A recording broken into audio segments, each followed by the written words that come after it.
Hello আমার ভালোবাসার বন্ধুরা, কেমন আছো তোমরা? নিশ্চয়ই অনেক ভালো আছো আর আমার ভিডিওগুলো দেখে খুব সুখ নিচ্ছ। আমি জানি আমার ভিডিওগুলো দেখে তোমরা খুব সুখ পাও। এমন সব মজার মজার ভিডিও পেতে আমার চ্যানেলটি সাবস্ক্রাইব করে আমার সাথেই থেকো। তো চলো দেরি না করে শুরু করে দিই আজকের ভিডিও। গত এক দশকে বিহারে মঙ্গল সিং এর মতো ভয়ানক ডাকুর আবির্ভাব হয়নি আর। দলটা ছোট কিন্তু ভয়ঙ্কর। এ পর্যন্ত 36টা ডাকাতি হয়েছে তার নেতৃত্বে। গত মাসে একটা বিয়ের বাস অপহরণ করেছিল মঙ্গল সিং ও তার দলবল। পুরুষদের মুক্তিপণ দিয়ে ছেড়ে দিল, মেয়ে আর শিশুদের আটকে রেখেছিল 1 মাস। সবাইকে ছেড়ে দিল, নববধূ আর তার স্বামীকে ছাড়েনি মঙ্গল সিং। 3 মাস আটকে রেখেছিল তাদের। যখন ছেড়েছিল পূর্ণ 3 মাসের গর্ভবতী মেয়েটা। বেশ হইচই হয়েছিল পত্রিকা সংবাদপত্রে। সম্প্রতি কেন্দ্রীয় সরকারের কর্মকর্তা হিসেবে বিহারে এসেছে অমিত ঘোষ, সঙ্গে স্ত্রী, 2 কন্যা প্রিয়াঙ্কা আর অর্ণি আর ছেলে রূপম। গরমের ছুটিতে ছেলে মেয়েদের স্কুল কলেজ বন্ধ, এই সুযোগে বিহারের বিভিন্ন দর্শনীয় জায়গায় যাওয়ার প্ল্যান তাদের। অমিত ঘোষ বড় অফিসার। ঘুষের টাকার গরমে সম্প্রতি পেট সামান্য উঁচু হয়েছে। স্ত্রী প্রমিলার বয়স 38 বছর, এখনো অনেক উত্তাপ।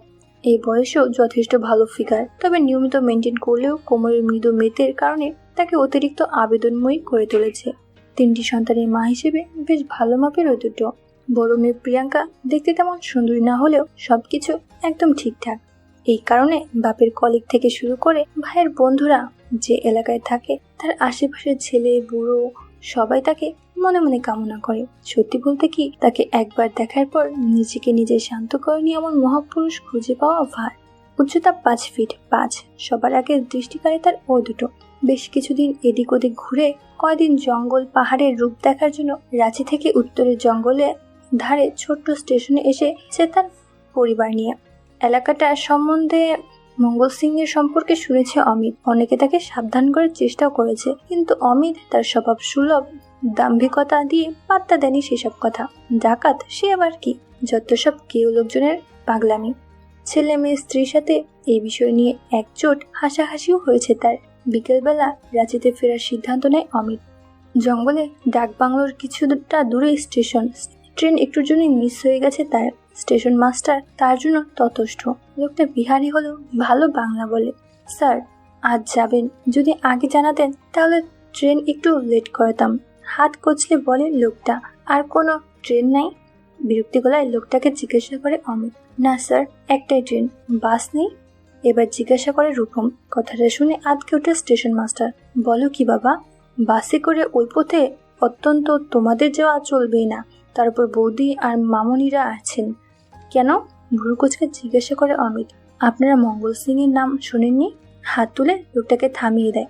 যত সব বোগাস, আমাকে এসবের ভয় দেখাবেন না, বিরক্ত হয়ে বলে ওঠে অমিত। লোকটা তাকে স্যার বলেনি আর মাম্মিকে বৌদি বোনদের মামনি বলায় মনে মনে লোকটার উপর ক্ষিপ্ত হয়েছিল রূপম। মনে মনে যত সব।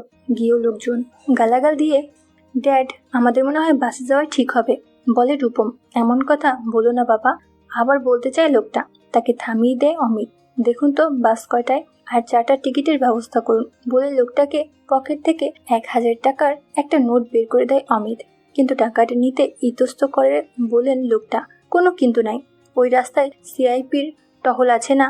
আপনি গভর্নমেন্ট এমপ্লয়ি, সরকারের সিস্টেমের ওপর আপনার বিশ্বাস নেই? আপনার মর্জি। বিকালের বাসে সাধারণত ভদ্রলোক কেউ যায় না, যারা যায় তারা সবাই গ্রামের সাধারণ লোকজন। আপনাদের হয়তো অসুবিধা হবে। কিছুই অসুবিধা হবে না, আপনি ব্যবস্থা করুন।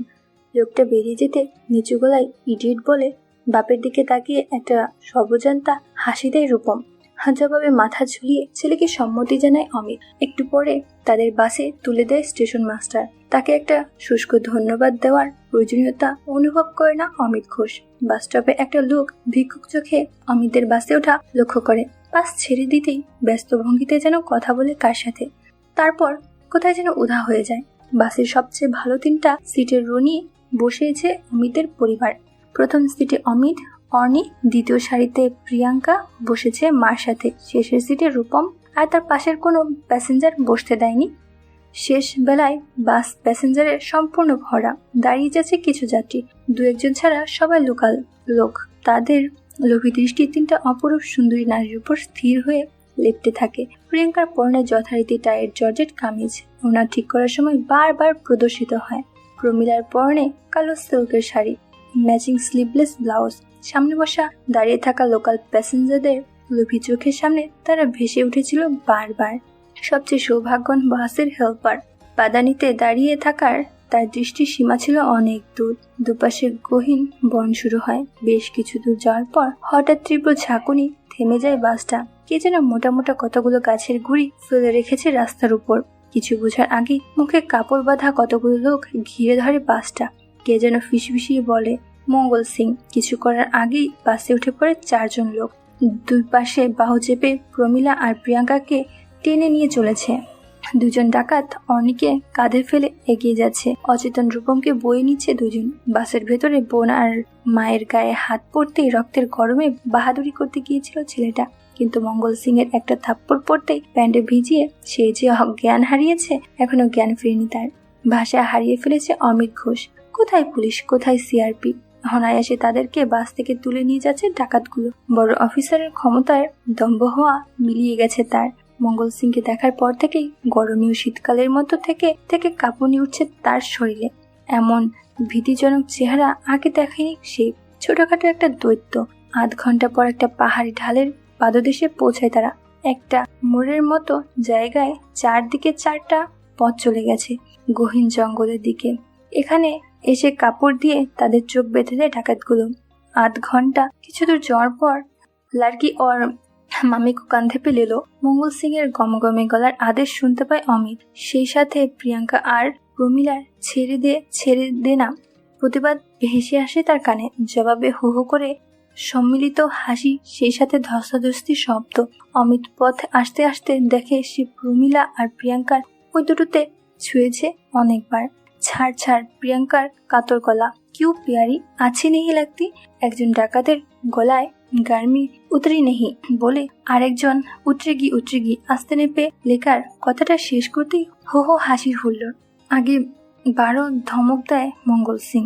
শুরু হয় পথ চলা। চড়ায় ওঠার পর গলা শুকিয়ে আসে অমিতের। জল, একটু জল বলতেই বোতল থেকে কেউ ঠান্ডা জল ঢেলে দেয় তার মুখে। কতক্ষণ হেঁটেছে জানে না। একসময় থেমে দাঁড়ায় দলটা। কেউ পট্টি সরিয়ে দেয় অমিতের চোখের ওপর থেকে। সন্ধ্যা হয়ে এসেছে।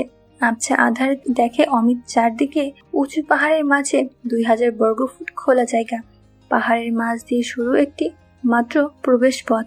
ভারী কাঠের দরজা দ্বারা বন্ধ।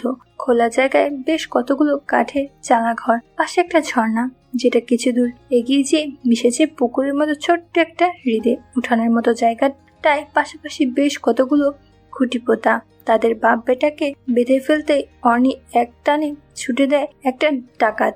মাম্মি বলে অর্নি চিৎকার দিতেই হস্তক্ষেপ করে মঙ্গল, উসে ছোড় দো, পেহলে বাড়ি লড়কি আর মাম্মি কো। বলতেই আরেক দফা হুল্লোড় উঠে দলের ভেতর। হাত তুলে তাদের চুপ করতে বলে মঙ্গল। প্রিয়াঙ্কাকে পা থেকে মাথা পর্যন্ত দেখে গোলাপকে নিয়ে চলে যায় মঙ্গল। মাম্মি মাম্মি আমার ভয় লাগছে, এ বলে ফ্যাচ ফ্যাচ করে কাঁদতে শুরু করে অর্নি। ভয় নাই মামুনি, ফিসফিস করে বলে মেয়েকে সাহস দেয় অমিত। ড্যাডির কথায় কিছুটা ভরসা পায় অমিত ডাকাতের সর্দারকে ডাকতে বলে। তারপর বলে তোমাদের যত টাকা লাগে আমি দেব, আমাদের ছেড়ে দাও। মঙ্গল সিং চলে আসে। তারপর পেলে ছেড়ে তো দেবই, তারপর আগে আমাদের চাহিদা পূরণ করে নি। এই বলে অমিতের বউয়ের দিকে তাকায় সে। তারপর সে অমিতের বউকে নিয়ে একটা ঘরে ঢুকে যায়। অমিতের বউকে নিয়ে সে সুখ পায়। তো বন্ধুরা, কেমন লাগলো আমার আজকের এই গল্পটি? এমনই সব মজার গল্প পেতে আমার চ্যানেলটি সাবস্ক্রাইব করে আমার সাথেই থেকো।